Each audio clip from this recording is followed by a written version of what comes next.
Here is my Axial SCX6 honcho.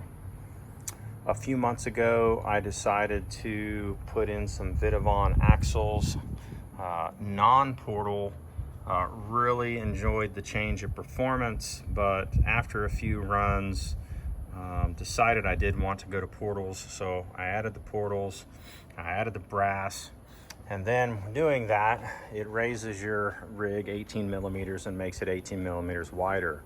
I was running the Maxxis Trepador tires, but after the increased height, they look kind of small. So then I went to the Baja Pros. And now that I have the Baja Pros and I have the portals and I have the brass, I really enjoy the performance, but I still do like the look of the honcho. And so I had been running Nasty Customs 3D printed rock sliders, and I've had them on here for probably a good 8 months. Some of his original sliders, they have held up well, but now that I've run a bigger tire, when I get it to full lock, I am now rubbing against the sliders. So I have some fender trimming to do, and I needed to do something with the sliders. So I contacted Nasty Customs and said, hey, look, I've made some modifications. I really want to run your sliders. Could you produce the same slider but in a shorter version? So since my slider, he had come out with a version 2 that is much beefier and stronger. And so within 2 days of my request, he said, I gotcha.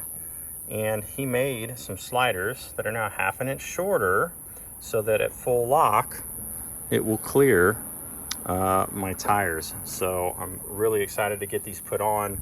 The existing ones I've had on there have really held up to some good abuse, and I love the look. So I will continue this video once I get them installed. Okay, now we're post installation. Old full length sliders off, new full length sliders on. Again, just such a great design. A lot more rounding in the corners for added strength. I didn't break the previous one, so I definitely don't think I'm gonna break these. I had to do some fender trimming to clear the Baja Pros, but that was to be expected. So now when I cut the wheel and I get a full articulation, I've got a little wheel clearance there and don't expect to have any rubbing issues. So shout out to Nasty Customs.